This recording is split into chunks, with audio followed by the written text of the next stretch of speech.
बिस्मिल्लाहिर्रहमानिर्रहीम।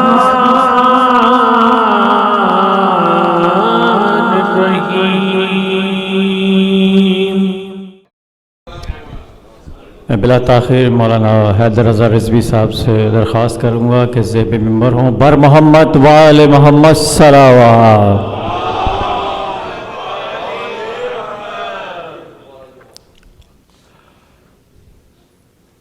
ला हौला वला कुव्वता इल्ला बिल्लाहिल अलील अज़ीम। औज़ु बिल्लाहि मिनश शैतानिर रजीम। बिस्मिल्लाहिर रहमानिर रहीम। अल्हम्दुलिल्लाहिल्लज़ी क़सरत अन रुयतिही अब्सारुन नाज़िरीन व आजज़त अन नातिही अवहामुल वासिफ़ीन। सल्ली अला मुहम्मदिन व आलिहि ताहिरीन व लानतुल्लाहि अला आदाइहिम व ख़तलतिहिम अजमईन मिनल आन इला क़ियाम यौमिद्दीन। अम्मा बाद फ़क़द क़ालल्लाह सुब्हानहु तबारक व तआला फ़ी किताबिहिल मुबीन व क़ौलुहुल हक़। बिस्मिल्लाहिर रहमानिर रहीम। अल्हम्दुलिल्लाहि रब्बिल आलमीन।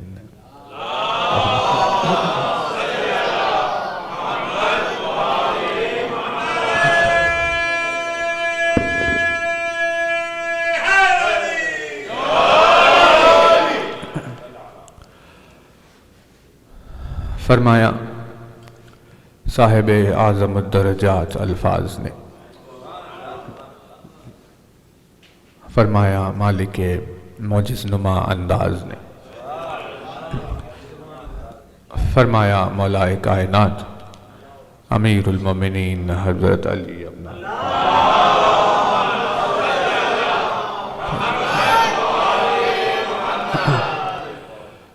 मौलाए कायनात के जिस मुबारक व मुक़द्दस फरमान से आपकी खिदमत में मजलिस का आगाज़ है। अपनी इस बेमिसलो बेनज़ीर हदीस में मौलाए कायनात ने अपने चाहने वालों को खुलूस के हासिल करने का वसीला बयान फरमाया। मौला ने अपने इस फरमान में अपने चाहने वालों को ये बताया कि वो अपनी सवाने हयात में ऐसा क्या करें जिस अमल के करने की वजह से उनके मिजाज में, उनकी ज़ात में खुलूस पैदा हो जाए। तवज्जो रहे, क्योंकि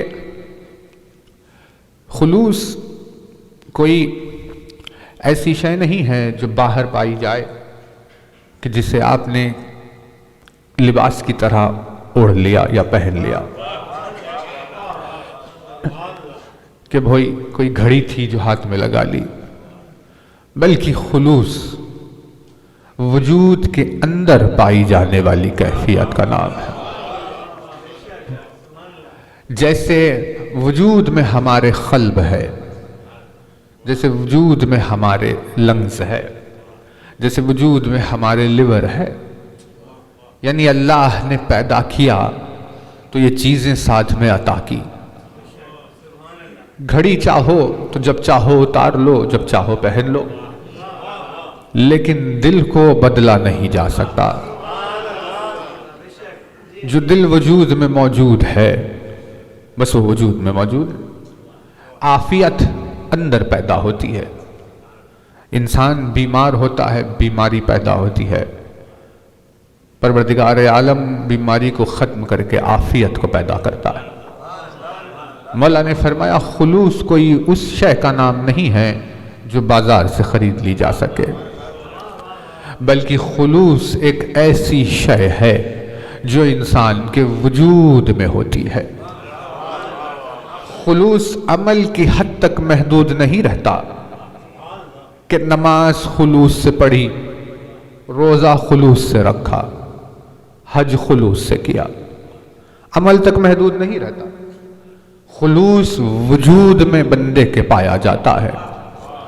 जब वो नमाज पढ़ता है तो कहा जाएगा मुखलिस ने नमाज पढ़ी।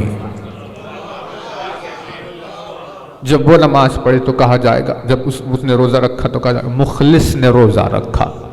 नहीं, तवज्जो नहीं कर रहे। देखिए, बहुत तवज्जो रहे। आपकी खिदमत में जो खौल रखने जा रहे हैं वो इस खाकसार का बेहद पसंदीदा फरमान है। खैर, अली के अल्फाज में कोई क्या इंतखाब कर सकता है।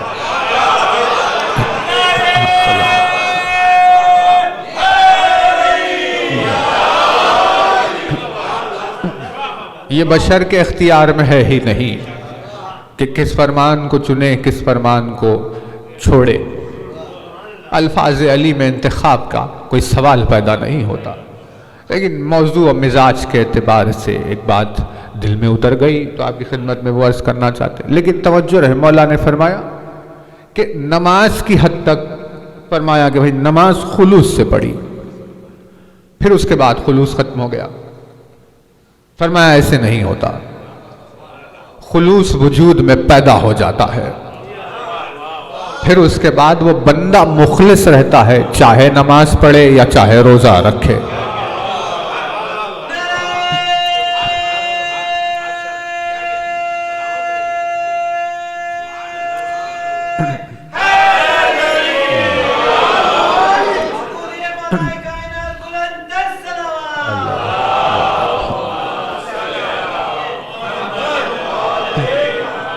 एक अमल की हद तक वो खुलूस महदूद नहीं है, बल्कि जब खुलूस वजूद में पैदा हो जाता है तो मुखलिस का हर अमल खुलूस के साथ होता है।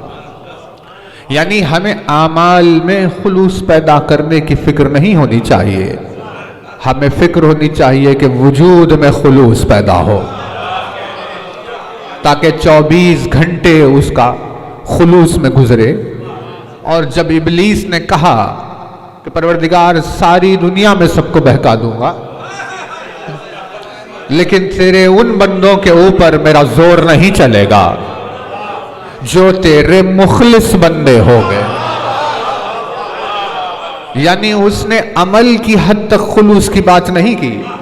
इब्लीस ने कहा जिनकी जात में खुलूस होगा उन मुखलिस बंदों को मैं बहका नहीं सकूंगा।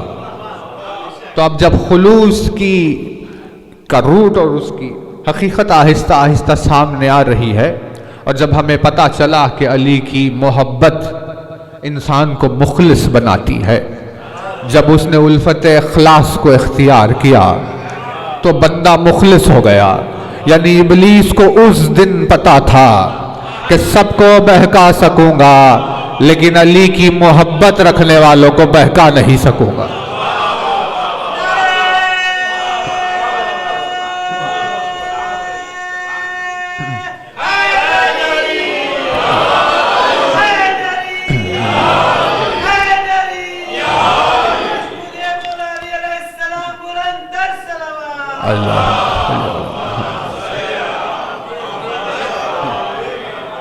तवज्जो रे, बहुत ही हसीन तरीन फरमान है। इस फरमान में मौला ने यह बताया कि इंसान को यानी अब अपने अमल में प्रैक्टिस करना होगा, क्योंकि आपकी खिदमत में सिफत और उसकी अहमियत पर भी बात हुई और खुलूस के माना की भी बात हुई। तब सवाल उठेगा कि भाई अब वजूद में पैदा हो कैसे और ये सफ़र आगे बढ़े कैसे, क्योंकि इखलास की मारिफत को हासिल करने के लिए बंदे का मुखलिस होना ज़रूरी है। नहीं, तवज्जो रहे, इखलास अली का लक़ब है। इखलास की मारिफत के लिए बंदे का मुखलिस होना ज़रूरी है। यानी बात समझ में आई, जिससे फ़ज़ाइल इखलास समझ में नहीं आते वो इस वजह से क्योंकि वो अपने वजूद में रियाकार है।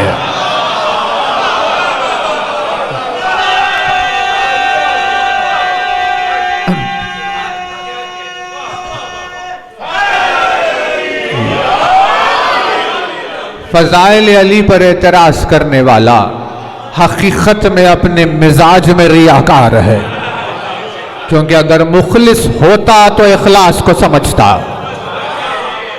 मुखलिस नहीं है इसीलिए इखलास समझ में नहीं आ रहा। मतलब अली की फजीलतों का इनकार करके वो ये समझ रहा था कि मैंने शान अली में कमी कर दी, लेकिन हकीकत यह है कि वो खुद दुनिया में जलील हो रहा था।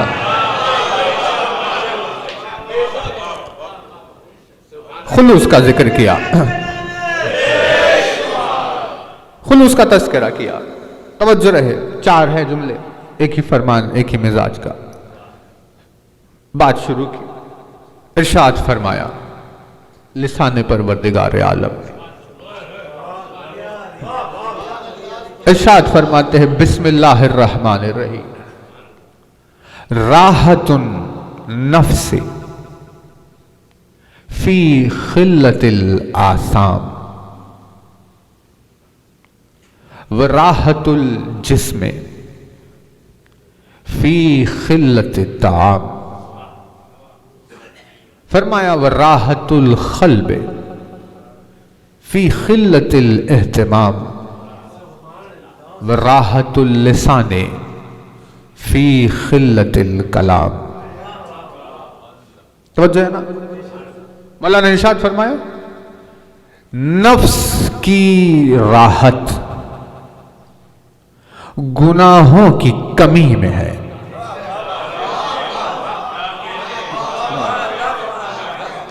राहत नफ्स आसाम की कमी में है। जितने ज्यादा गुनाह होंगे उतना ही ज्यादा परेशान नफ्स होगा,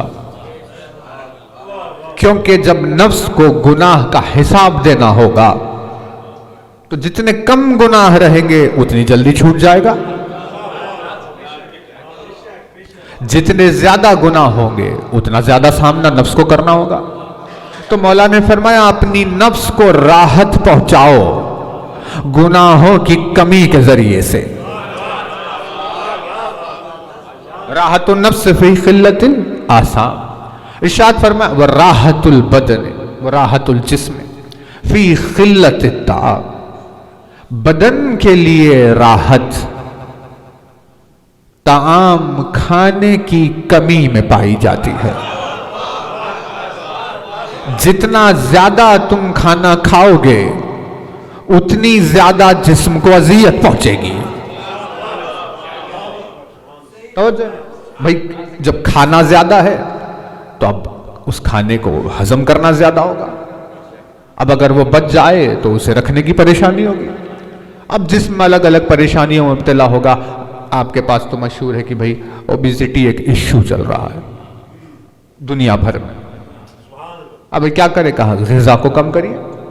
मौला ने फरमाया बदन की राहत ग़िज़ा की कमी में है, क्योंकि जब खाना ही कम है तो फिर परेशानी किस बात की होगी। फिर जो खाया वो हजम हुआ फिर चले। और फिर साइंस तो आपको बता ही रही है कि भाई देखिए खाना कम खाइए ताकि सेहतमंद रहे। हिंदू मजहब में लोग सुबह से शाम तक भूखे रहा करते हैं, यहूद और नसारा में रोजे शुरू हो गए हैं। क्या क्या हो रहा है, कहा भाई खाने को कम रखे ताकि बदन में राहत रहे। फरमाया राहतुल जिस्म फी खिल्लतित ताम।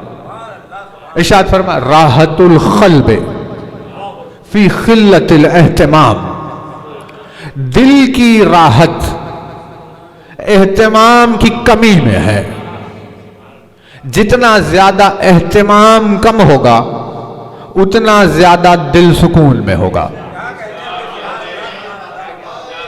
बेतवज्जो, यानी ये बुनियाद है आज की इस मजलिस की। ये फरमा जितना ज्यादा एहतिमाम कम होगा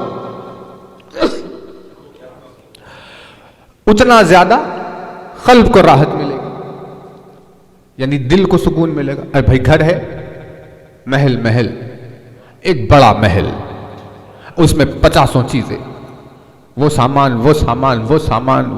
वो चीज, अब सबका इंतजाम करो। महल जितना बड़ा उतनी बड़ी लाइट लेकर आओ, उतना ज्यादा एयर कंडीशन रखो, उतनी ज्यादा कारपेट रखो, उतनी ज्यादा। कहा भाई क्या कहे, का एहतिमाम ज्यादा है, दिल परेशान है। ये भी लेकर आओ, ये भी लेकर आओ, ये भी लेकर आओ। अब जाकर आपने महल को तैयार किया, पता चला कि भाई जलजला आना है, आपको यहां से जाना है, अर्थक्वेक आ रहा है, यहां से शिफ्ट कर दीजिए। अब जैसे ये सुना कि भाई ये सब छोड़ के जाएं, तो दिल और परेशान, क्योंकि इतना एहतमाम है, अब कैसे ले जाएं, अब ले जाने की एक परेशानी लग गई। ये बादशाह है, अपनी जिंदगी गुजार रहा था, पहलू में एक फकीर था जो झोपड़ी में रहता था, रात हुई आराम से सो गया, किसी चीज का इंतजाम ही नहीं, कोई एहतमाम ही नहीं, दिल को सुकून है।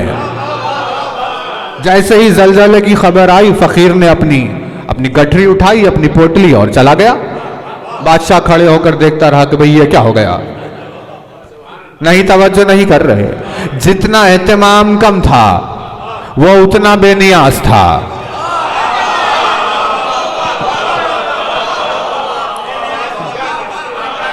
बादशाह को लग रहा था मैं बादशाह हूं, लेकिन हकीकत में वो तमाम अतराफ की चीजों का गुलाम था। और फकीर जो लग रहा था कि भाई फकीर है, वो किसी चीज का गुलाम नहीं था, बेफिक्री से अपनी जिंदगी गुजार रहा था। यानी कल्ब इतना सुकून में, आपका दिल इतने इत्मीनान में, ये कैसे आका? भाई कोई चीज है ही नहीं जिसकी फिक्र करे। सलमान की सवाने हयात में सलमान के पास एक गठरी थी, और गठरी के सिवा कुछ भी नहीं था। कहा सलमान शहर खाली करो, उधर चलो। सलमान ने गठरी उठाई, चले गए। कहा भाई ये क्या हुआ, इतनी आसानी से करे? कहा कुछ है ही नहीं कि जिसकी फिक्र हम करें। कहा आखिर तुम अपने आप को इतना खाली रखते क्यों हो? कोई सामान रख लो सलमान, कोई घर बना लो, कोई चीज रख लो, बहुत सारी चीजें तुम्हारी जिंदगी में काम आएगी, रख लिया करो। आखिर इतने खाली रहते क्यों हो? का ये तमाम चीजों से दूर रह रहे हैं, क्योंकि एक अजीम चीज के ऊपर हमारी नजर है कि हमसे वो छूटने ना पाए। तवज्जो है ना? राहतुल क़ल्बी फी क़िल्लतिल एहतिमाम। अल्लाह ने फरमाया दिल की राहत एहतिमाम की, बंदोबस्त की, जिम्मेदारियों की कमी में है। भाई कार खरीद ली, अब फिक्र, अब कार में पेट्रोल डलाओ, अब उसे चार्ज कराओ, अब उसका मेंटेनेंस देखो, अब फिर उसको करो, अब लाइसेंस बनाओ, ये करो। लेने गए थे एक कार के साथ 10 चीजें साथ आ गई, अब परेशान फिरे जा रहे हैं। यानी जहन को सुकून ही नहीं होता है ना, परेशान का किस चीज से परेशान? अरे भाई आप उसके मालिक हैं, लेकिन ममलूक मालिक को परेशान कर रहा है। महकूम हाकिम को परेशान कर रहा है। अली ने फरमाया ये जंजीर, ये परेशानियों की जंजीर आई क्यों? क्योंकि तुमने एहतिमाम की कसरत की वजह से अपने जहन को परेशान कर लिया। लिहाजा दिल को सुकून पहुंचाओ एहतिमाम की कमी के जरिए से। इरशाद फरमाया वराहतुल लिसानी फी क़िल्लतिल कलाम। और जबान की राहत इस बात में है कि कलाम में खिल्लत पाई जाए। जितना ज्यादा बोलोगे उतने ज्यादा अल्फाज जाएंगे, जितने ज्यादा अल्फाज होंगे उतनी ज्यादा गलतियों की गुंजाइश होगी, जितनी गलतियों की गुंजाइश होगी उतनी माजरत चाहनी होगी। मौला ने फरमाया बिला वजह माजरत चाहने से बेहतर तो था कि तुम खामोश रहते, ताकि जबान की राहत से, खिल्लत की, कलाम की खिल्लत से अपनी जबान को राहत पहुंचाते। समझ? मौला ने इन 4 जुमलों में 2 लफ्जों की तकरार बार बार की। 2 माशाअल्लाह, परवरदिगार आलम सलामत रखे। देखिए क्या तजुर्बा है ये, यानी मोहब्बत अली में दिन गुजरे, भले ही सर सफेद नजर आए लेकिन हकीकत में जवान ज्यादा हो गए।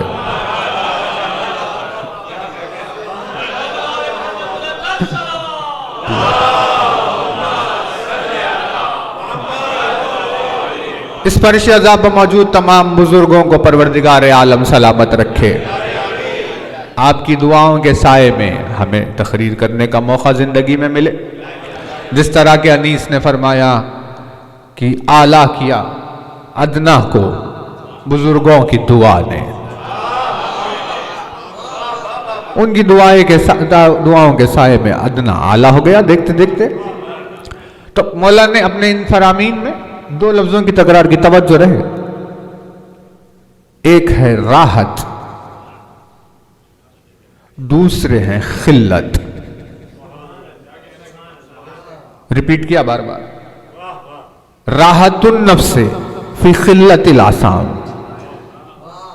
राहतुल जिस्म फी खिल्लतित ताम, राहतुल क़ल्ब फी खिल्लतिल एहतिमाम, राहतुल लिसान फी खिल्लतिल कलाम। चार जुमलों में दो लफ्जों को बार बार दोहराया, राहत और खिल्लत,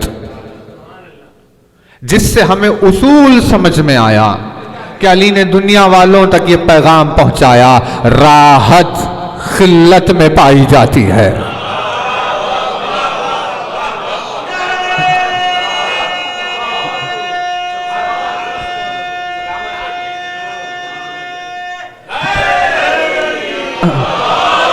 तवज्जो रहे, दुनिया समझती है, तजुर्बे से बाद में सीखेगी, दुनिया समझती है राहत कसरत में है कि सारी चीजें ज्यादा हो जाए तो हमें सुकून मिलेगा, लेकिन अली ने फरमाया राहत खिल्लत में है। जितना ज्यादा मिजाज खिल्लत का आदी होगा उतना ज्यादा मिजाज को राहत और सुकून मयस्सर होगा। जितना ज्यादा जीने वाले को खिल्लत की आदत होगी उतनी ज्यादा जिंदगी उसकी राहत में गुजरेगी, क्योंकि अली ने राहत को खिल्लत से जोड़ा है। तवज्जो है ना? अब ये तवज्जो रहे बहुत ज्यादा। अब ये खिल्लत है क्या? अब आखिर ये खिल्लत है क्या? ये खिल्लत ही तो इंसान को खालिस बनाती है।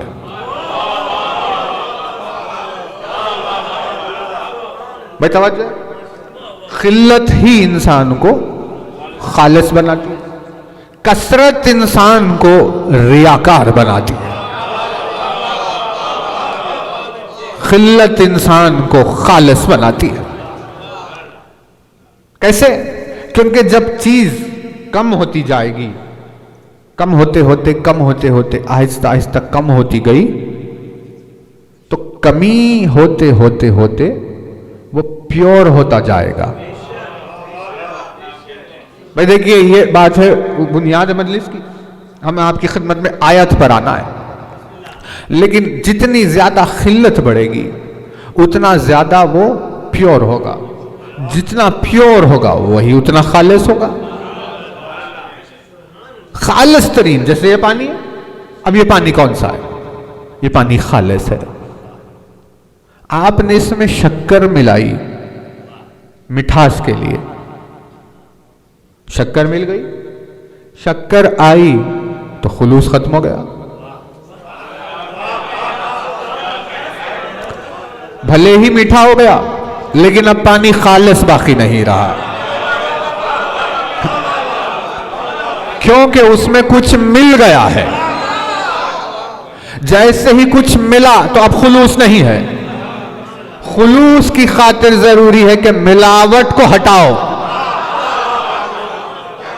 तो जब इस शक्कर को इसमें से फिर निकाला जाएगा और कुछ भी नहीं रहेगा तो खालिस होगा।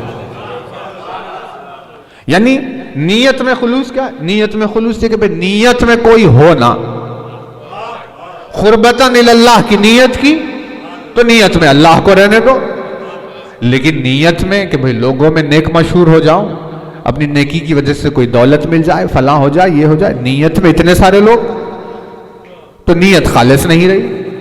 तो आहिस्ता आहिस्ता सबको कम करो ताकि खुलूस बाख पैदा हो जाए। यानी मौला ने फरमाया भाई खिल्लत खुलूस के सफर की शुरुआत है। जितना ज्यादा खिल्लत का आदी होता जाएगा उसके वजूद में उतना ज्यादा खुलूस पैदा होगा। अब इससे आप कोई भी नाम दीजिए। इस्लाम ने आपको क्या सिखाया? इस्लाम ने सिखाया देखो भाई, ज़ुहद क्या है ये ज़ुहद? ज़ुहद है दुनिया से मुंह मोड़ो, अकेले रहो। परवरदिगार, लोग हैं सारे हमारे दोस्त, क्यों बात ना करें, मिल लेने दे। का सोहबत में जाओगे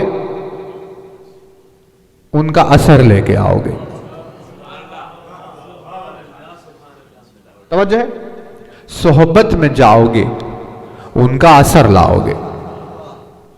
यानी अगर आप किसी चाय पीने वाले के साथ फिर रहे हैं, फिरते फिरते फिरते 1 महीने के बाद पता चला, घर में आकर आपने कहा चाय लेकर आओ, बीवी परेशान हुई, इन्हें चाय कहां से की आदत, ख्वाहिश कहां से पैदा?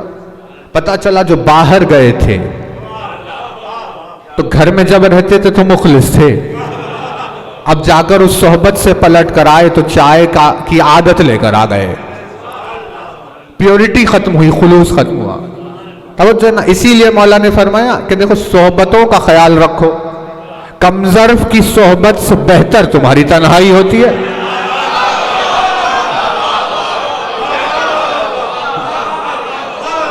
मौला ने फरमाया बेहतर कमजर्फ से मुलाकात करने से बेहतर यह है कि अकेले बैठे रहो,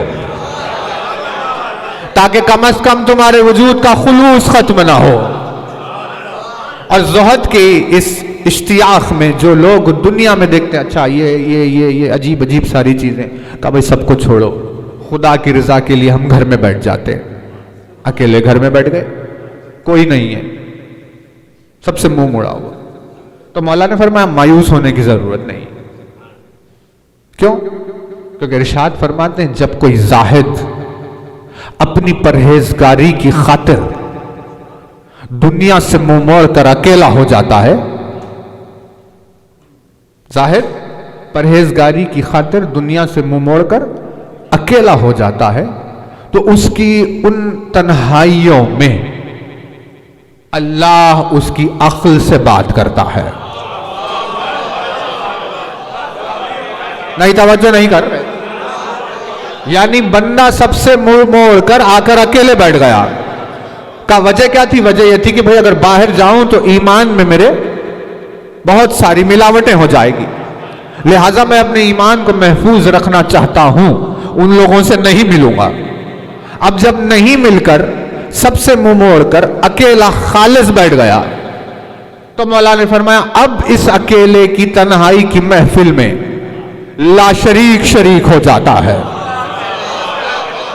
और वो इनकी अक्लों से बात करने लगता है। तो अब सवाल ये उठेगा कि भाई अल्लाह किसी बंदे से क्या बात करेगा? ये तो नहीं पूछेगा कि खाना खाया या पानी पिया या क्या हुआ, क्योंकि बोलने वाला अपने मिजाज के एतबार से मजमून चुनता है। जब अल्लाह तन्हाइयों में किसी बंदे मोमिन से बात करता है तो अल्लाह के पास कोई मजमून नहीं है सिवाय फजाइल अली।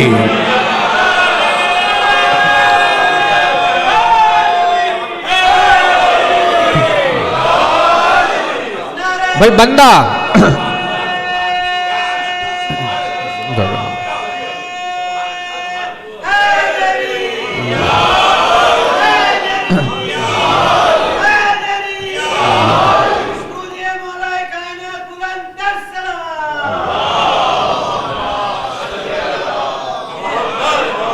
तवज्जोहात रहे।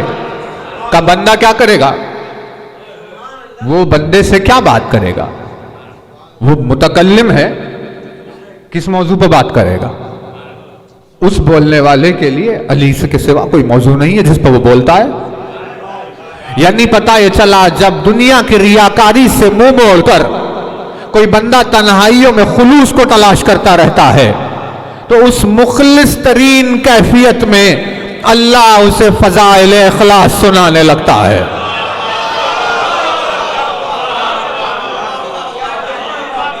अब वो सुना रहा, ये सुन रहा है, उसे पता चलेगा कि इखलास क्या है, क्योंकि उसने खुलूस को पसंद किया, मिलावटों को पसंद नहीं किया। नाम आप दे दीजिए, ज़ुहद कहिए, है खुलूस। आप उसे खिनात कहिए, है खुलूस। आप कोई भी चीज दीजिए, अल्लाह ने हुक्म दिया ना, रोजे का हुक्म दिया, रोजा रखो। परवरदिगार क्या हो गया, हमारा रोजा कहां, तेरा वजूद कहां, क्या ताल्लुक है, कोई ताल्लुक है? रोजा रखने वाला अपने रोजे से खुदा पर कोई एहसान करता है? कोई एहसान। क्या फिर मकसद क्या है? बगैर हिकमत के हुक्म नहीं आया, हुक्म तो आ गया रोजा रखो। कहा भाई तुम्हें खाने की आदत है, तुम्हें पीने की आदत है, तुम्हारे वजूद में सुबह से शाम तक 25 चीजें मिल जाती है। हम चाहते हैं मिलावटों से दूर रहने का मिजाज पैदा हो। सुबह में तुमने खाना खाया, दोपहर में खाना खाया, शाम में खाना खाते, अब वो खाने की कैफियत, उसका असर खून में चला गया, ये चल रहा है। अल्लाह ने कहा कि भाई एक काम करते हैं, हम खुलूस पैदा करना चाहते हैं। कहा तुम्हें भूखा रखेंगे, तेरे पास खाना नहीं है खिलाने के लिए, या तू बंदों को भूखा रखना पसंद करता है? कहा भाई हमारे खजाने में कोई कमी नहीं, ना रहम में कोई कमी है। कहा फिर रोजे का हुक्म। कहा हम तुम्हें रोटी की कमी से ये आदत दिलवाना चाहते हैं, बहुत तवज्जो रहे, कि जब तुम्हें कम ग़िज़ा पर जीने की आदत हो जाए, कम ग़िज़ा पर जीने की आदत हो जाए, हम चाहते हैं कि तुम ग़िज़ा की क़िल्लत में भी वैसे ही जीने की सलाहियत रखो जैसे ग़िज़ा के फराहम होने पर रहती है। का क्यों परवरदिगार? का वो इसीलिए क्योंकि अगर तुम्हें भूखे रहने की आदत नहीं होगी तो जिस एक दिन तुम्हारे पास रोटी की कमी होगी, फौरन उस दिन तुम्हारे दरवाजे पर इब्लीस आ जाएगा। अब वो एक रोटी के बदले में तुमसे तुम्हारा ईमान लेकर चला जाएगा। नहीं, तवज्जो रहे, ये दौर वो चल रहा है जिसमें खाना खिलाने वालों से खबरदार रहना चाहिए। अरे भाई ये बताइए, आखिर बुला बुला कर हमें आप खिलाना क्यों चाहते हैं? क्योंकि मौला ने फरमाया रोटियों के बदले में ईमान के सौदे हो जाते हैं। लिहाजा तुम्हें भूखे रहने की आदत होनी चाहिए ताकि कल रोटी के बदले में अगर कोई ईमान खरीदने की कोशिश करे तो तुम्हें भूख को बर्दाश्त करने की आदत रहे ताकि ईमान महफूज रहे। तवज्जो, ताकि ईमान महफूज रहे। तो हुआ क्या, शाम में उसने दावतें देनी शुरू की, आइए खाना खाइए। बहुत सारे लोग गए, खाना खा लिया, समझ रहे थे दस्तरखान पर खाना है, बस पाक है, हलाल है, सब है, खाने में क्या है, खा लिया। बस वो एक रोटी क्या खाई, उसने ईमान खरीद लिया। का खाना पहुंचाते रहेंगे, अली का साथ न देना। नहीं, तवज्जो नहीं कर रहे। तो इन्होंने कहा भाई खाना बैठे बैठे घर में मिल रहा है, लिहाजा उसके तरफदार हुए, अली के मुखालिफ हुए। जिन बुतून को, जिन अजसाम को भूखा रहने की आदत थी, उन्होंने कहा रोटी दे या पानी दे या जो चाहे, हम उल्फत अली का सौदा तुझसे नहीं करेंगे। हमें भूखे रहने की आदत है क्योंकि हमने ग़िज़ा से दूरी अख्तियार करके वजूद में खुलूस पैदा कर लिया। अब जब हमारे वजूद में खुलूस है और हमारा वजूद मुखलिस है तो हम इखलास से दूर नहीं जा सकते। भाई देखिए, तवज्जो रहे, यानी अल्लाह की इबादत के पीछे हिकमत यही है, तुम आराम छोड़ो, उठो नमाज पढ़ो। परवरदिगार सजदे की कोई अहमियत? का कुछ नहीं। तेरी शान में कोई फर्क? का कुछ नहीं। का फिर क्यों उठाकर नमाज पढ़वा रहा है? तुम्हें आराम तर करने की आदत रहे। रोजे का हुक्म का भूख प्यास खाने में का नहीं, फिर कब भूखे प्यासे रहने की आदत रहे। हज कहां घर बार छोड़ने की आदत रहे।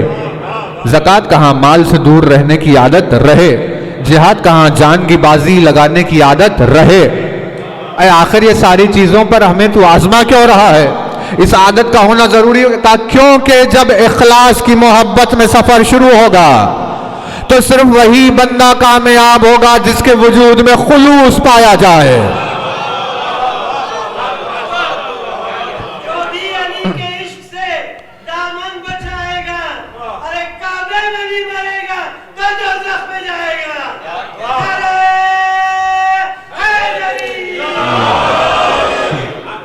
भाई तवज्जो है।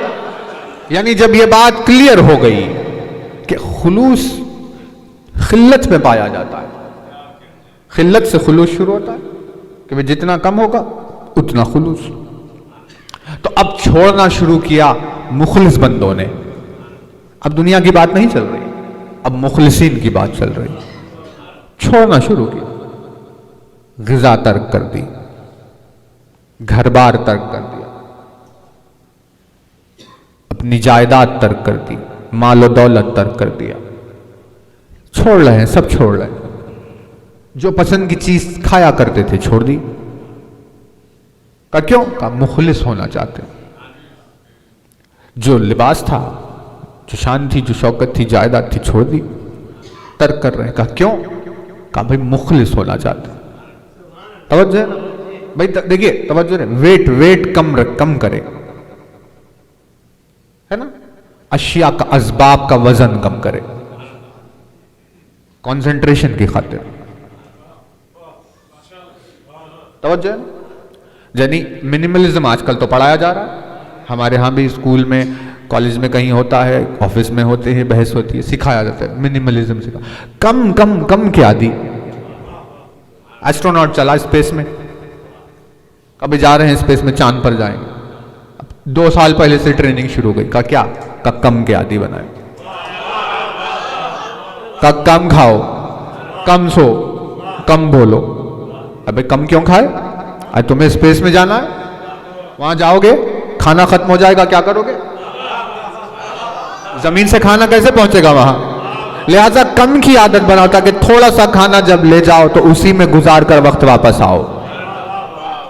तो कम सो का क्यों? क्योंकि तुम स्पेस में हो भाई, कहां से कौन सी चीज मुसीबत आ रही है पता नहीं। लिहाजा हमेशा होशियार रहना चाहिए। लिहाजा कम सोने की आदत, कम खाने की आदत, कम बोलने की आदत, सारी चीज की कम की आदत सिखाई जा रही है, ट्रेनिंग चल रही है। जितना कम उतना ज्यादा आगे।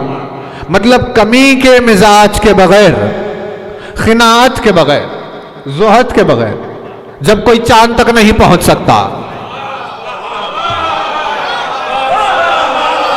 सलाम, मिजाज में खुलूस के पाए गए बगैर जब कोई चांद तक नहीं पहुंच सकता, तो जन्नत तक कैसे पहुंचेगा?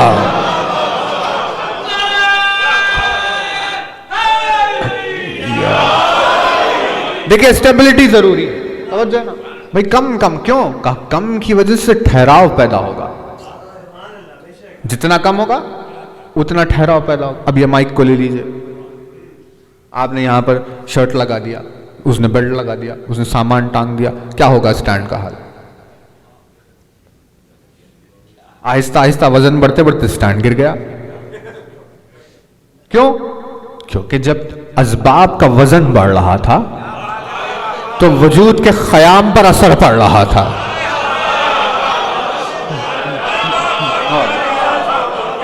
तवज्जो रहे, इस वजूद के क़याम पर असर पड़ रहा है जब असबाब बढ़ते जा रहे हैं। इसे बनाया गया था इसे उठाने के लिए,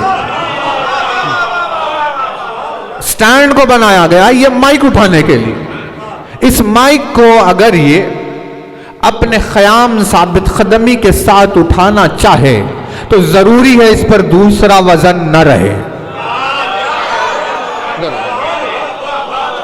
भाई तवज्जो है ना, दूसरे वजन से, दूसरी चीजों से अपने आप को बचाए ताकि ये जिम्मेदारी निभा सके। तो जितना ज्यादा इस पर वजन बढ़ेगा, इस जिम्मेदारी पर असर पड़ेगा।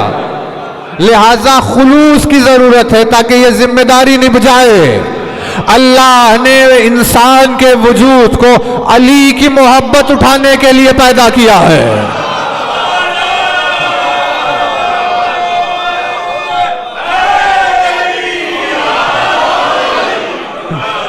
अल्लाह ने वजूद इंसान को उल्फत अली उठाने के लिए पैदा किया।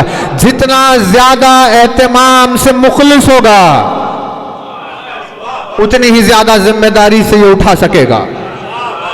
पूरी दुनिया से तवज्जो रहे, पूरी दुनिया से, असबाब से, अशिया से, एहतमाम से मुंह मोड़ कर जो जिम्मेदारी को निभाने की कोशिश करे वो बंदा होगा मुखलिस। वो बंदा होगा मुखलिस, उसके वजूद में खुलूस होगा।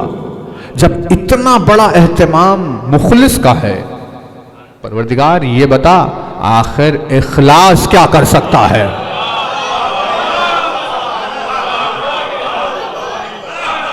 भाई ये सब काम अगर मुखलिस कर रहे हैं, ये सब काम अगर खालिस कर रहे हैं, तो फिर इखलास क्या करेगा। आखिर खालिस में इखलास में फर्क क्या हुआ।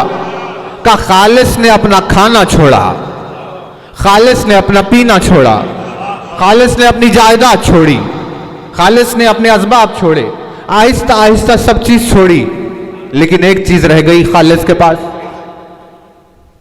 सब खत्म हुआ, लेकिन अब भी उसका नफ्स उसके पास है।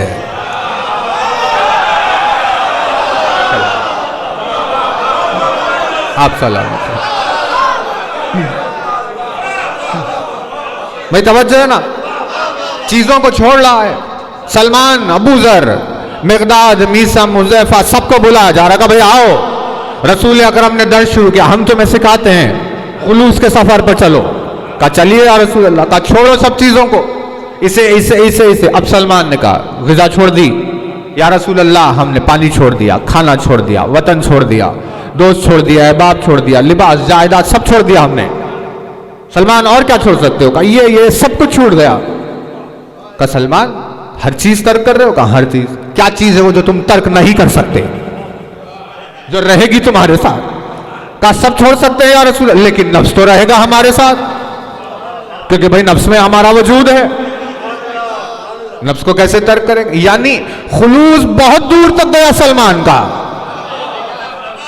खुलूस बहुत दूर तक गया अबू जर का, लेकिन वहां नहीं पहुंच सका कि जहां नफ्स छोड़ने की बात आ जाए। क्या ये बंदे खालिस बंदे हैं, लेकिन इखलास की मंजिल वो मंजिल है जहां उसने जब इतना सब कुछ छोड़ा कि आखिर में अपनी नफ्स को भी उसके हवाले कर दिया।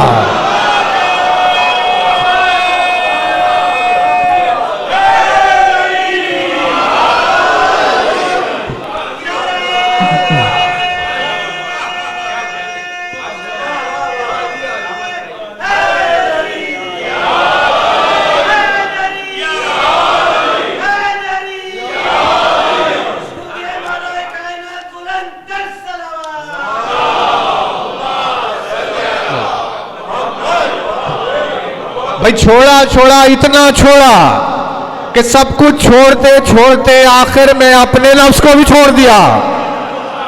का परवरदिगार ये मेरा नफ्स है, इस नफ्स को तेरे हवाले कर रहा हूं। अब अली मंजिले इखलास है, वजूद इखलास ज़ाते अली है, इतना कि अपने नफ्स का भी मालिक नहीं है, अपने नफ्स को भी छोड़ दिया। का परवरदिगार ये ले मेरा नफ्स, ये नफ्स तू रख ले। समझो है ना। तो अब देखिए, अब अल्लाह कितना खालिस है, कितना खालिस है। यानी आप फॉर्म्स ऑफ मैटर पे अगर आप बहस करें तो उसमें होती है ना सब चीजें। हालांकि खैर आएगी इंशाल्लाह बात आगे, लेकिन ये देखिए ये सॉलिड है, पार्टिकल्स ज्यादा है, कुछ जमे हुए एक के अंदर एक सॉलिड हो गया, थोड़े कम हुए लिक्विड हुआ, कुछ और कम हुए एयर हो गया, होते होते इतना कम कि भाई गायब हो गया। उसका वजूद है गायब, यानी सबसे ज्यादा ताहिर वही हुआ, उसमें कोई चीज की मिलावट ही नहीं है, किसी चीज की मिलावट नहीं। इतना ज्यादा पाकीज़ा व मुताहर और इतना ज्यादा खालिस तरीन वजूद। उसने कहा कि भाई मेरे इस खुलूस में नफ्स इखलास का होना जरूरी है।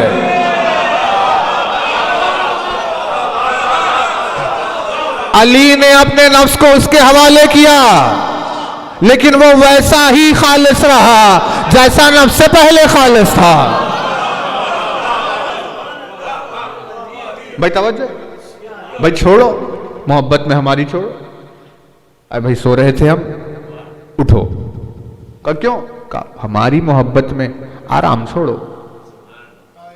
बंदों ने कहा ठीक है परवरदिगार, अब छुट्टा कहाँ है आराम? लेकिन चंद वही गिने चुने हमेशा की तरह वो उठते हैं, चाहे रात में 2 बजे सोए, लेकिन उठेंगे। आराम को तर्क करो तेरे लिए। वहीं सहर भी कर ली, आप दिन भर खाने का खाना तर्क कर देंगे तेरे लिए। कहा भाई एक काम करो, हज के लिए निकलो। कहा घर बार तर्क करो। कहा तर्क कर देंगे तेरे लिए। कहा ज़कात दे दो, पैसे जमा करके। कहा भाई पैसे सब दे देंगे तेरे लिए। तर्क करते चले गए, कर रहे हैं तर्क, कर रहे हैं तर्क, कर रहे हैं तर्क, सब तर्क कर रहे हैं। मगर जहां जा रहे हैं वहां नफ्स साथ साथ है, जिधर गए वहां नफ्स है। घर यहां रह गया, नफ्स वहीं है। खाना पानी आ रहेगा, नफ्स साथ है। अब ये सब तर्क करो, ये नफ्स का क्या करोगे? परवरदिगार मजबूर है, इसे छोड़ नहीं सकते। कहां इसीलिए तो तुम खालिस हुए हो। लेकिन अगर इखलास को देखना चाहो तो इखलास वो मंजिल है जहां वजूद के पास उसका नफ्स भी नहीं रहता, और अपने नफ्स को उसके हवाले कर दिया। परवरदिगार ये मेरा नफ्स है। भाई तवज्जो रहे। तो अब जब वजूद अली में उसका नफ्स भी बाकी नहीं रहा तो अली के इखलास का आलम क्या होगा?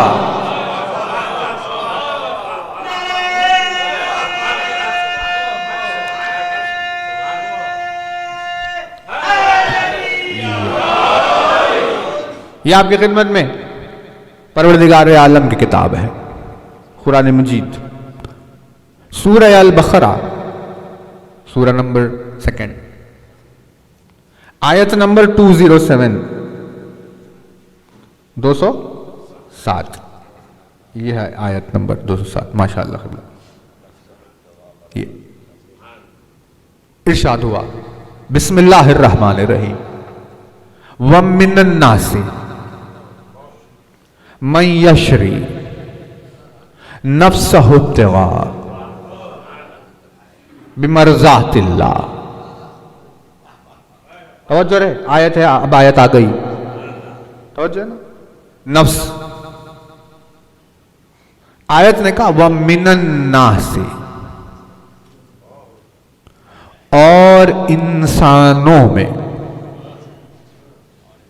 आयत कह रही है इंसानों में। अरे भाई इंसानों में अली इंसान नहीं है।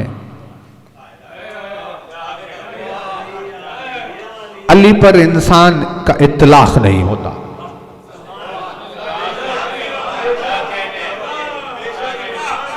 तो वजूद अली जो तौहीद का मजहर हो वो इंसान कैसे होगा? तवज्जो रे, जो मजहरे तौहीद है वो इंसान कैसे होगा? वो इंसानियत का लिबास ओढ़ कर आया है। तवज्जो है ना? मौला ने फरमाया हम जब मलकूत में गए तो हमने लिबास से मलकूत ओढ़ा। हम जब लाहूत में गए तो हमने लिबास से लाहूत ओढ़ा। हम जब नासूत में आए तो हमने लिबास नासूत ओढ़ा। हम तुम्हारे सामने तुम्हारी तरह दिख रहे हैं।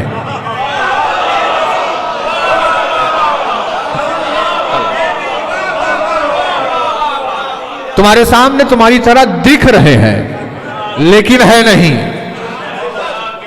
हम ये लिबास इसीलिए ओढ़ कर आए हैं ताकि तुम हमसे मानूस रहो। क्योंकि अगर तुम अपने दरमियान में अपने ही जैसा किसी को देखोगे तो तुम खुशी खुशी उसके पास आ जाओगे। अगर वो हकीकत के जलवे होंगे तो तुम दूर भाग जाओगे। लिहाजा तुम्हारी कमजरफी को नजर में रखते हुए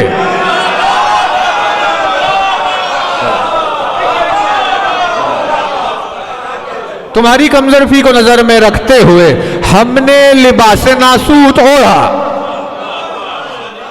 अब पैकरे बशर में सामने आए, वो पैकरे बशर में सामने आया और अल्लाह ने पैकरे बशरियत में नफ्स का सौदा किया। नहीं, तवज्जो नहीं कर रहे। जिसकी बशरियत के पैकर में नफ्स के बदले में मर्जियां आए, वो जब अपने हकीकत की तरफ पलटेगा तो परवरदिगार कैसे सौदा करेगा।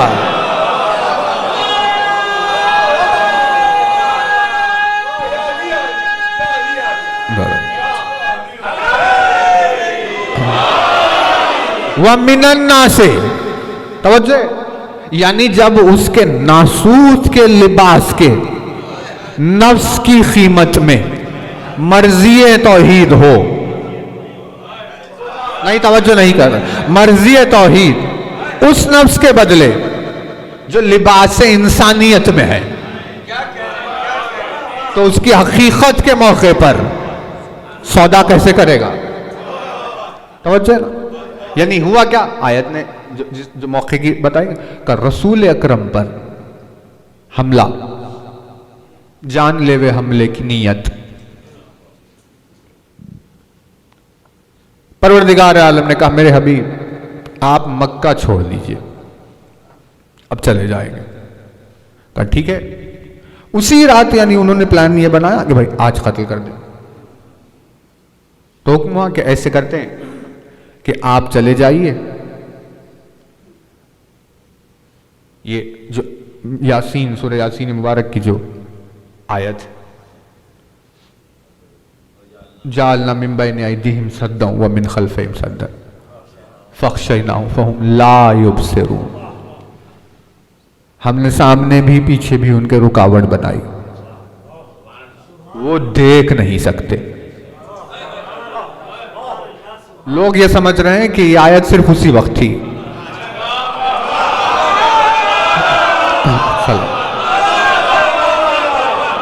दलील बन गई इस बात की कि वो अब भी देख नहीं सकते। भाई दीवार नहीं थी, सामने दीवार नहीं थी, पीछे कोई दीवार नहीं थी, ईंटें ईंट पर ईंट रखी हुई नहीं थी। अल्लाह ने कहा सद्दों, लेकिन दीवार थी, वो आपको नहीं देख सके। आप सामने से गए, फहुम ला युबसिरून, आप सामने से गए, उनको आप दिखाई नहीं दिए, क्योंकि सामने हमने दीवार बनाई थी। हालांकि दीवार नहीं थी, ईंट पर ईंट नहीं थी, कोई पत्थर नहीं था, लेकिन अल्लाह ने रुकावट डाली कि रसूल को न देख सके। क्यों? क्योंकि कत्ल का जो इरादा किया था, तो उनकी कमजोरी के बदले में अल्लाह ने उनके सामने दीवार खड़ी की ताकि वो शान रिसालत न देख सके।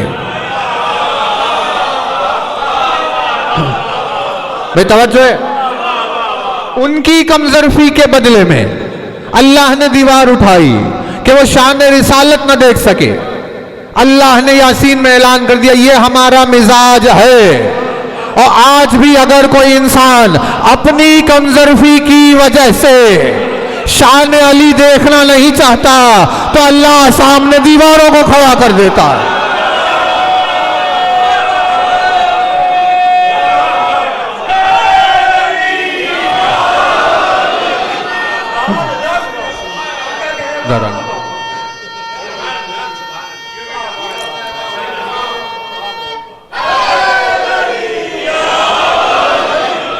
यानी हमें पता चला कि जो अली की शान पर एतराज कर रहा है, जिसे फजाइल अली दिखाई नहीं दे रहे हैं, वो इसीलिए क्योंकि उनकी कमजोरी की वजह से अल्लाह ने सामने दीवार खड़ा कर दी।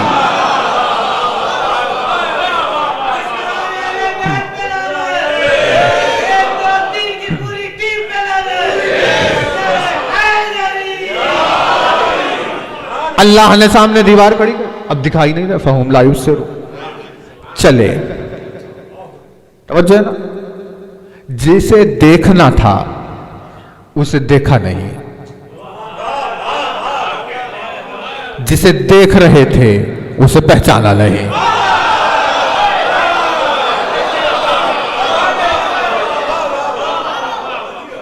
बिस्तर पर अली को लिटा कर गए। रसूल अकरम की जान को खतरा। भाई अली तो सिपर है, सिपर रिसालत का नाम, जौशन रिसालत का नाम है अली। अली हिर्ज रिसालत का नाम है।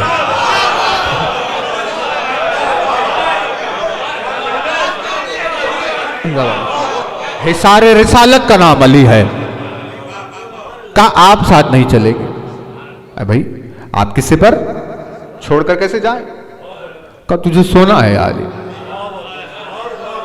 सो जाना है।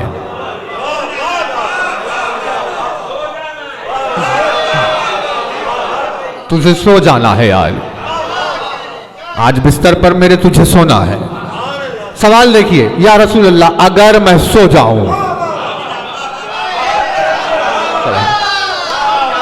सवाल देखिए, अगर मैं सो जाऊं तो क्या आपकी जान बच जाएगी? का अगर तू सो जाए तो मेरी जान बच जाएगी। यानी जो सोते में रिसालत का मुहाफिज है, जागते में क्या होगा?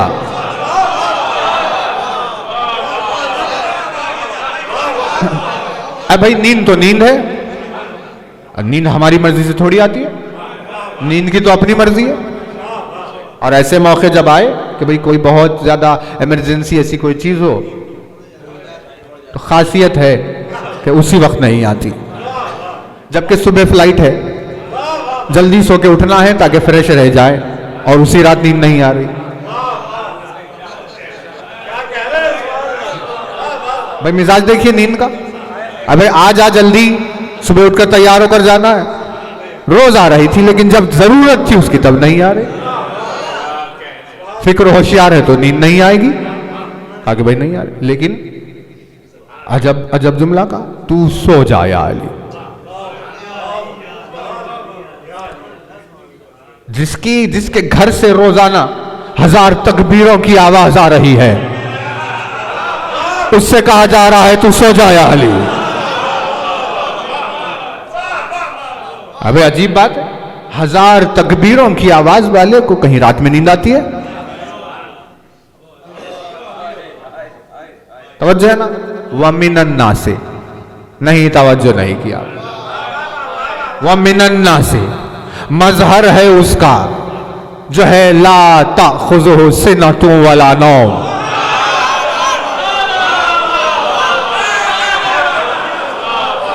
उसे नींद नहीं आती, लेकिन लिबास इंसानियत उड़ाया। वमिनन्ना से, तवज्जो, वमिनन्ना से इंसानियत का लिबास उड़ाया। इसीलिए अल्लाह ने लफ्ज नास रखा, वरना लफ्ज नास से अली का ताल्लुक क्या है?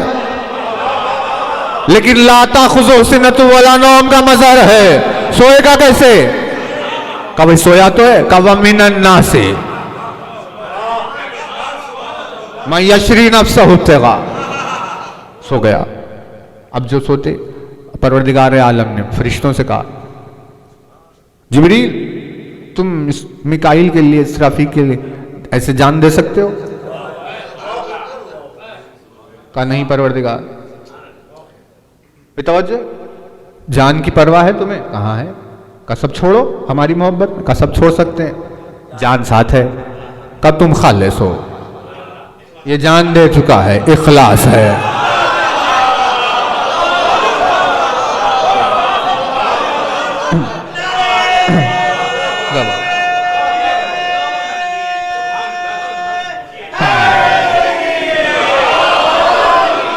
है तवज्जो, कुछ देर आपकी खिदमत में और 5-10 मिनट और गुजार ले, लेकिन आयत खत्म करेंगे, जिक्र तमाम करेंगे। का दे सकते हो जागा? नहीं। का ये जान दे चुका, इखलास है, ये इखलास है, कुछ भी नहीं है इसके पास। अब अल्लाह ने फख्र शुरू किया फरिश्तों के बीच में, अली पर फख्र हो रहा, यानी साहिब समदियत रखने वाला जब अपने इफ्तिखार के वसीले को चुनता है तो अपने आप पर फख्र करने के लिए उसे अली के सिवा कोई नहीं मिलता। फख्र मुबासात शुरू हुए, चादर को ओढ़ा, सो गए। सो गए ना। आयत आई, व मिन अन्नास मन यशरी नफ्सहु इब्तिगा मरज़ातिल्लाह वल्लाहु रऊफ़ुम बिल इबाद। 20207 सूरह बकरा है ना। तवज्जो। सो गया। आयत क्या कह रही है? नफ्स को बेच दिया। भाई बहुत तवज्जो रहे। यही वजह, यानी इंसान को क्यों एतराज हुआ फजीलत पर अली? क्योंकि उसने कभी नफ्स को बेचना सीखा नहीं। अगर नफ्स को बेचता होता तो उसे पता चलता कि नफ्स को बेचकर क्या हासिल कर रहा है। सो गया। वमिन अन्नास मन यशरी नफ्सहु इब्तिगा मरज़ातिल्लाह। समझे? बिक गई। नफ्स बेच दिया, मर्जियां खरीद ली। नफ्स बेचा, मर्जियां खरीदी। सो रहा है, सो रहा है। नफ्स बिक गया, मर्जियां खरीद ली, सो रहा है। तवज्जो नहीं कर रहे। नफ्स को बेचा है, मर्जियां खरीदी है, सो रहा है।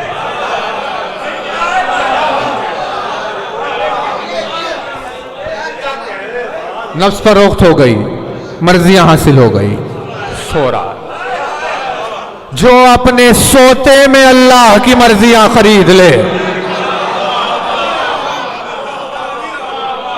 जो अपने सोते में अल्लाह की मर्जियां खरीदे, वो जागते में तौहीद का मजहर कैसे नहीं होगा है।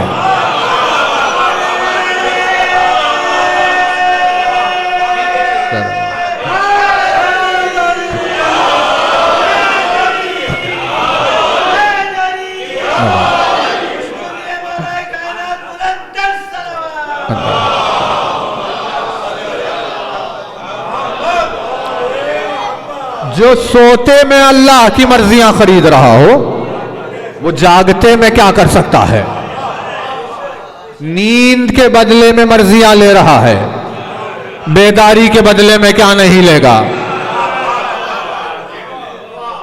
नींद के बदले में मर्जियां ले रहा है और बेदारी के बदले में क्या नहीं लेगा? अपनी नफ्स को भी बेच दिया, अब कुछ भी नहीं है। नहीं, तवज्जो नहीं, कुछ है ही नहीं अब। अरे भाई नफ्स बेच दिया, अब क्या बचा? कुछ बचा? कुछ भी नहीं बचा, क्योंकि जो हकीकत वजूद है वो तो नफ्स है। नफ्स के सिवा और क्या है? इस पर आपकी खिदमत में डिटेल इंशाअल्लाह जो 21 से मजालिस है उसमें थोड़ी सी बात इस पर भी होगी और नफ्स व अक्ल पर। लेकिन फिलहाल के लिए असल वजूद कौन है? नफ्स है ना। जब आप कहते हैं मैं आ रहा हूं, कौन है वो? पैर नहीं है वो। जब आप कहते हैं मैं देख रहा हूं, आंखें नहीं है वो। मैं सुन रहा हूं, कान नहीं है वो। मैं है नफ्स। मैं आपने जब कहा तो वो कौन है? वो नफ्स है। ये क्या है? मेरा हाथ, मेरी आंखें, मेरा चेहरा, मेरा जिस्म। अबे मैं कहां है?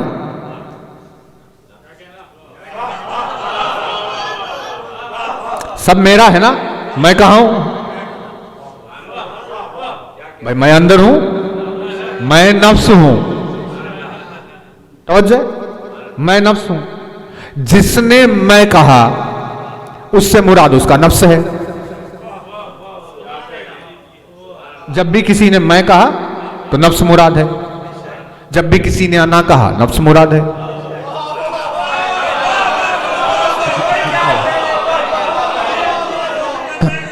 जब अना होता है तो नफ्स होता है। तो अब नफ्स ने क्या किया? बोलना शुरू किया, मैं अना अना। तो अल्लाह ने कहा देखो हमें अना नहीं पसंद,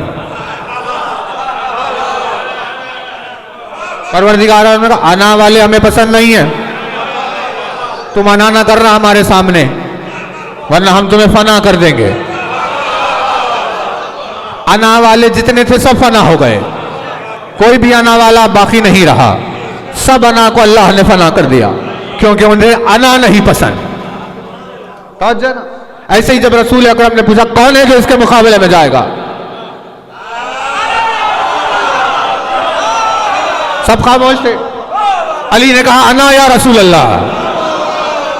जैसे ही अना कहा वो उठ ले, या रसूल अल्लाह अली अना कह रहे हैं, अल्लाह को अना पसंद नहीं है। रसूल अकरम ने कहा खामोश, पूरी कायनात में उसे एक ही अना पसंद है।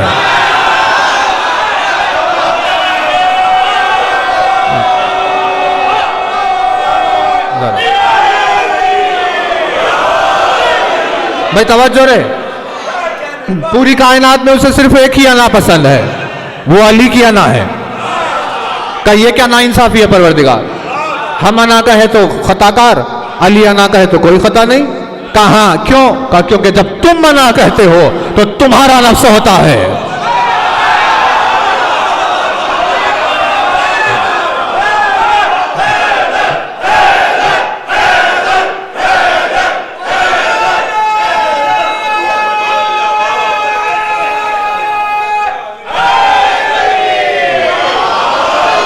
जब तुम अना कहते हो तो तुम्हारा नफ्स होता है, जब अली अना कहता है तो मेरा नफ्स होता है। सिवाय मेरे नफ्स के किसी को अना ज़ेब नहीं देता। नफ्स दे दिया,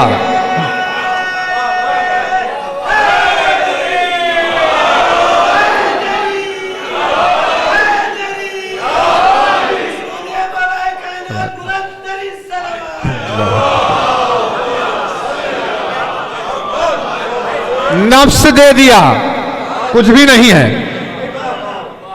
हाथ दे दिए, आंख दे दी, कान दे दिए, कुछ भी नहीं है। यदुल्लाह भी, ऐनुल्लाह भी, उज़्नुल्लाह भी, भाई सब कुछ दे रहा है। आखिर में एक नफ्स रह गया था, नफ्स भी दे दिया, है ही नहीं कुछ। का इतना ज्यादा खालिस, ये खालिस नहीं, ये मंजिल इखलास है।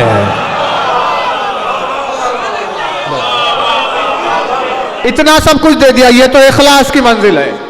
ये कुरान मजीद है, ये आयत है, हम तो कुछ नहीं कह रहे, आप खुद देख लीजिए। वमिनन नास मन यशरी नफ्सहु इब्तिगा मर्ज़ातिल्लाह, नफ्सहु इब्तिगा, जिसने अपनी नफ्स को है ना, नफ्स, इसकी प्लूरल क्या है? इसकी प्लूरल है नुफूस। नफ्स यानी एक नफ्स, नुफूस यानी बहुत सारे नफ्स, सिंगुलर है नफ्स। मर्जी है सिंगुलर,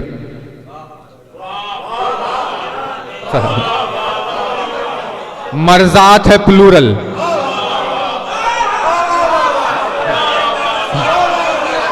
क्या सौदा हो रहा है शब हिजरत का? हमें तेरा नफ्स चाहिए या अली का? कीमत क्या है? का भाई अल्लाह की मर्जी, अल्लाह की मर्जी क्या कम है? का एक नफ्स दे, एक मर्जी ले।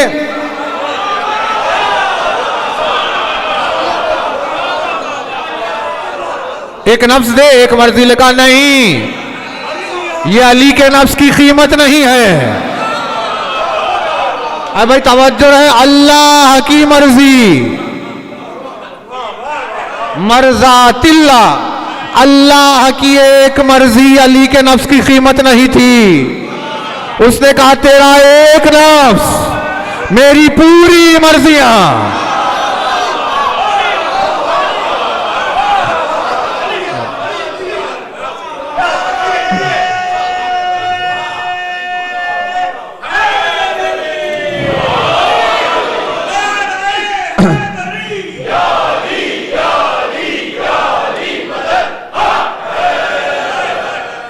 पर क्या याली तेरा एक नफ्स और मेरी मर्जियां,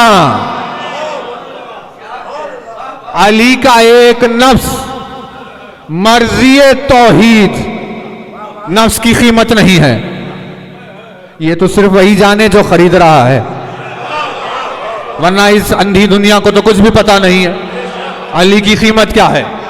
कुरान पुकार रहा है, देखो अल्लाह की एक मर्जी, नफ्स अली की कीमत नहीं है। तुम अपना वजूद कहां से लेकर आ रहे हो? अल्लाह की तमाम मर्जियां, एक अली का नफ्स। सौदा होने के बाद, सौदा हो जाने के बाद समद मुतमईन हो गया, नुकसान नहीं हुआ।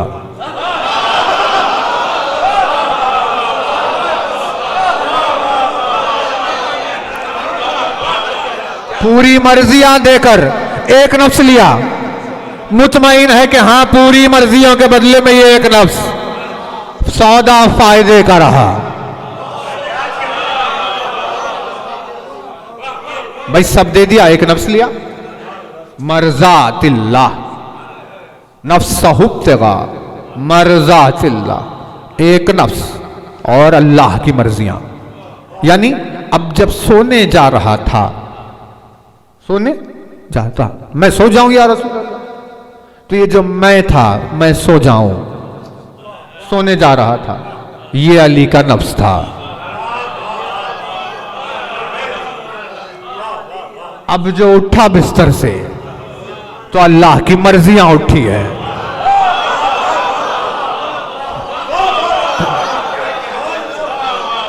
यानी आज नफ्स की अब हिजरत की, इसरात की, जाहिरी दुनिया में होने वाले उसमें हिजरत की इसरात आज, अब अगर अली चल रहे हैं तो अली का नफ्स नहीं चल रहा, अल्लाह की मर्जियां चल रही है। अली बोल रहा है तो अली का नफ्स नहीं बोल रहा, अल्लाह की मर्जियां बोल रही है। अली खामोश है तो अली का नफ्स खामोश नहीं है, अल्लाह की मर्जियां खामोश है। फेल अली नहीं है, मर्जात तौहीद है।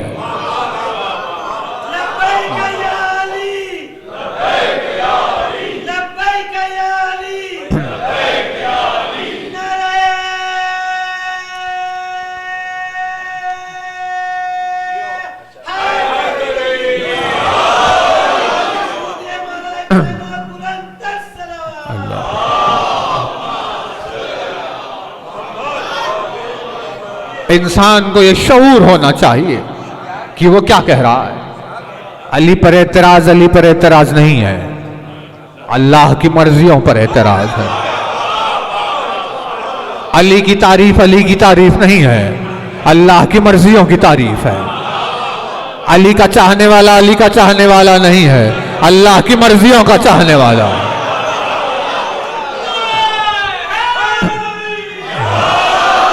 अली का मुखालिफ नहीं है, अल्लाह की मर्जियों का मुखालिफ है। आपने कुरान को देखा ही नहीं, इखलास के फजाइल से महरूम रहे क्योंकि आप में खुलूस नहीं पाया जाता।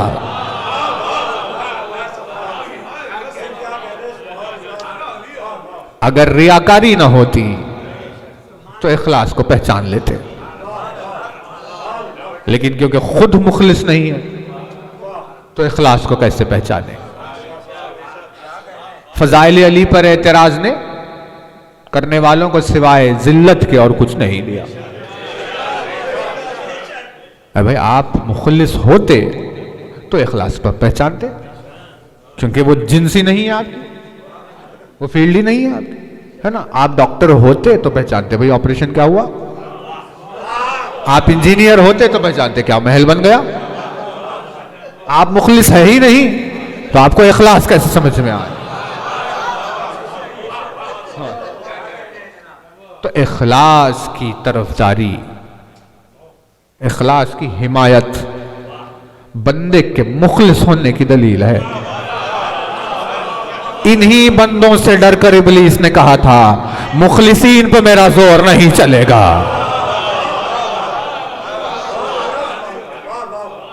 जज्बे ईमानी को सलामत रखे परवरदिगार। ये खुलूस चल रहा है, ये मसफर इखलास चल रहा है। हुसैन ने करबला में यही सिखाया। भाई आप मंजिल इखलास देखिए, क्या रखा अपने पास, सब कुछ दे दिया, कुछ बाकी रह गया हुसैन? कुछ नहीं। कि ये इखलास है, हर शय दे दी।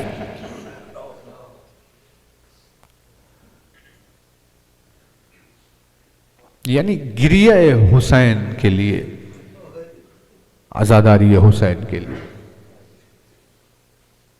क़ल्ब मुखलिस होना भी एक शर्त है।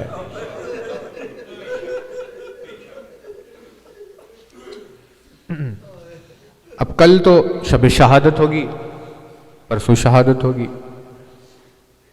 फिर इंशाअल्लाह हम इस सफ़र के जिक्र को आपकी खिदमत में आगे रखेंगे। लेकिन आज बस दो जुमले आपकी खिदमत में उस कैफियत के बताए जहां अहले बैत का दरबार में दाखिला हुआ था।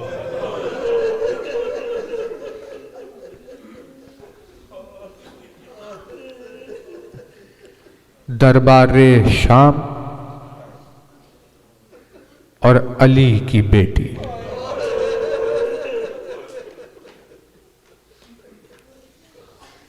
दरबारे शाम और ज़ैनब बे मखनाओ चादर, दरबारे शाम औलाद अली रसन बस्ता। यानी कौन से मसाइब थे? जब सज्जाद से पूछा गया मौला आप पर मुसीबत कब आई, मसाइब कब गुजरे, इमाम ने कहा अशाम। कहा मौला आप पर मसाइब कब आए, कहा अशाम। कहा आप पर सबसे ज्यादा तकलीफ कब हुई, कहा अशाम। 3 मरतबा सवाल की तकरार हुई, 3 मरतबा शाम का।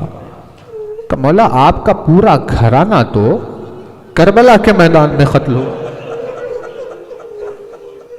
भूखो प्यास तो मैदान करबला पतारी हुई, आपका पूरा भरा हुआ घर एक दिन में मैदान करबला में कत्ल हुआ। तो मसाइब की इंतहा करबला होनी चाहिए थी, लेकिन जब पूछा कि मसाइब कहां गुजरे, कहा शाम। का आखिर शाम में ऐसा क्या हो गया? सज्जाद ने औला मोहम्मद के लाशें देखे, आंखों से खून नहीं बहा। कासिम का पामाल लाशा देखा, आंखों से खून नहीं बहा। अब्बास के बाजू देखे, आंखों से खून नहीं बहा।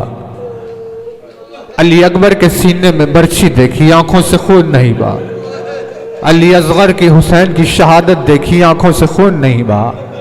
सफर तय करते हुए जैसे ही सरहद शाम नजर आई, सज्जाद के जिगर का खून आंखों से बहने लगा। शाम में वो मसाइब आए क्योंकि दरबार में ज़ैनब का दाखिला होना था। इमाम के लिए इससे बड़ी और कोई मुसीबत नहीं थी।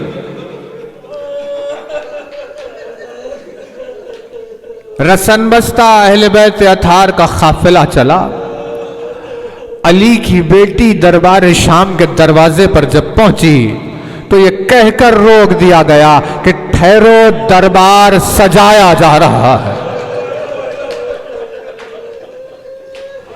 अब जो आवाज आई कि असीरों को दरबार में लाया जाए, तो सारे मसाइब ज़ैनब ने बर्दाश्त किए। अली को मदद के लिए नहीं पुकारा था। शाम गरीबा में अली की सवारी की आमद हुई, लेकिन ज़ैनब का सब्र जारी था। जब दरबार यजीद में दाखिले की मौका आया तो जमीन पर बैठ गई और कहा, या अली, गरीब बेटी की खबर लेना, तेरी बेटी का दाखिला दरबार आम में होने जा रहा है।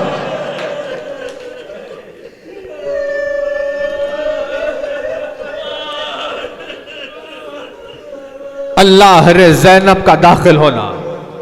देखिए, 2 मनाजिर है, मवाजना क्या किया जा सकता है। अली असगर को लहद में छिपा देने के बाद नन्ही सी खब्र को बनाने के बाद, अली असगर की तदफीन के बाद हुसैन उठे तो लिखा गया कि अपनी अबा के दामन को झाड़कर हुसैन उठे। जो मिट्टी दामन अबा पर थी उस मिट्टी को झाड़कर हुसैन उठे। क्या कहने या हुसैन तेरी हिम्मत के, 6 महीने के बच्चे को दफन करने के बाद बाप के दिल में अभी ये हिम्मत बाकी है। का परवरदिगार तेरी मोहब्बत में हुसैन उठ रहा है, दामन को झाड़ कर उठे। ये हुसैन का उठना था। लेकिन जब दरबार यजीद के सामने आवाज दी गई कि ज़ैनब को दरबार में लाया जाए, तो एक मर्तबा ज़ैनब खाक पर बैठ गई और जमीन की खाक को अपने चेहरे पर मलना शुरू किया, खाके जमीन को अपने सर पर डालना शुरू किया। जमीन से फरियाद की आवाज आई। अली को खिताब करके जमीन ने कहा, या अली तू अबू तुराब है, आज तुराब तुझसे शर्मिंदा हो गई है। जो वजूद तेरे वजूद की जीनत बनी हुई है, आज ज़ैनब पर गुर्बत आई कि अपने चेहरे को खाक से छिपा रही है। धूप में तो था शजर, तुझसे आबाद था घर, है बरहना मेरा सर, क्या नहीं तुझको खबर, ऐ अलमदारे वफा उस बहन को बाखुदा, तुझसे ढारसती बड़ी तू ना आया गाजी।